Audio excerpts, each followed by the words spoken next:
Hey guys, today I'll be showing some simple but useful tips for beginners. Tip number 1. Treasures. Treasures are extremely helpful throughout the game. They make levels easier for you to beat. So it's obvious that you should be getting all of the superior treasures. Sure, it takes a while to grind, but it's worth it. Also, keep an eye out for treasure festivals. They increase treasure drop rates in that certain story. When they happen, that's your time to start grinding hard. Collecting all superior treasures gives you a huge boost to your cats and others. Onto the other treasures. Into the future treasures to be specific. These treasures make alien enemies weaker, and your anti-trait abilities more effective. You really have to get all anti-alien treasures. Otherwise the aliens will be extremely powerful, making into the future super hard, or even impossible.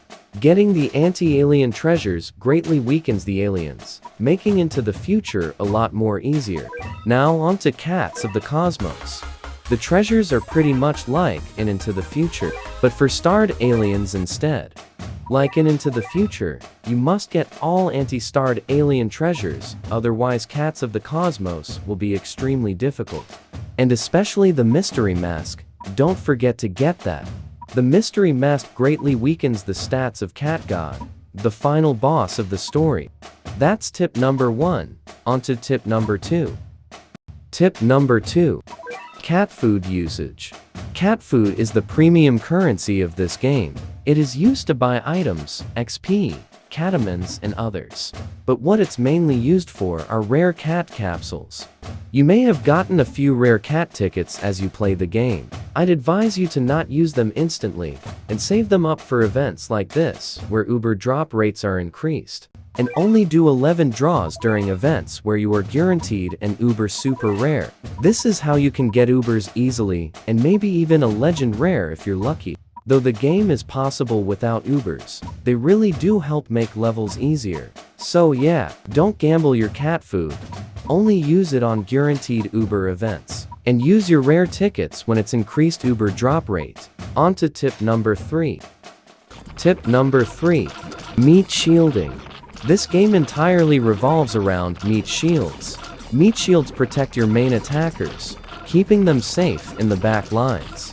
One of the best, or not, the best meat shield in the game is Tank Cat, and also Craze Tank Cat. They are the best meat shields all around. There really is nothing bad about them. They're cheap, 2-second cooldown, and only $150 for that much health.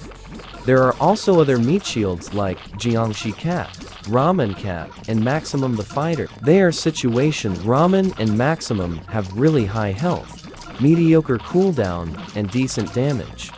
Also, getting Tank Cat to a super high level makes your meat shielding more effective. You can do that by using your normal cat tickets. Only use your cat tickets to level up your basic cats, unless you don't want to, and you want to get stuff like cat fruit or cat size with them. That's tip number 3. On to tip number 4.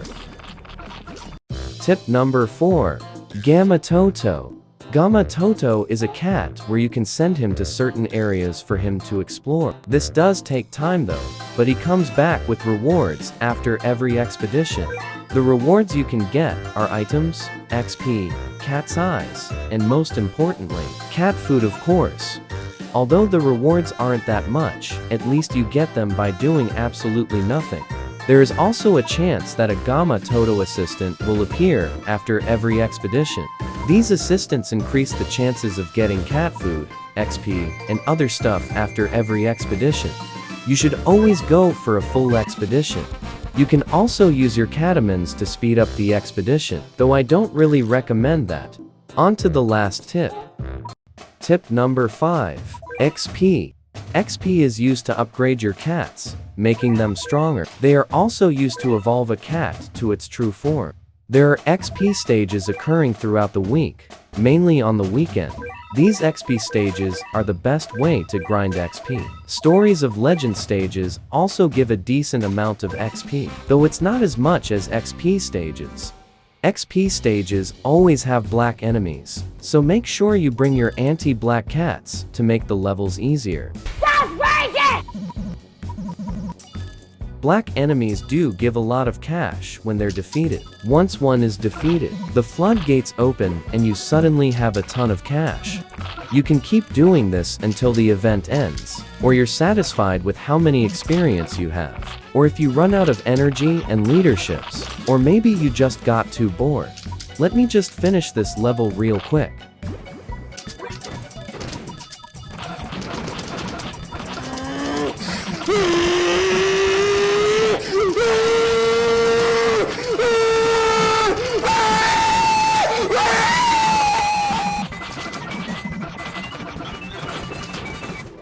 By the way, I recommend using your cat jobs on these levels for more XP. I actually forgot to use it.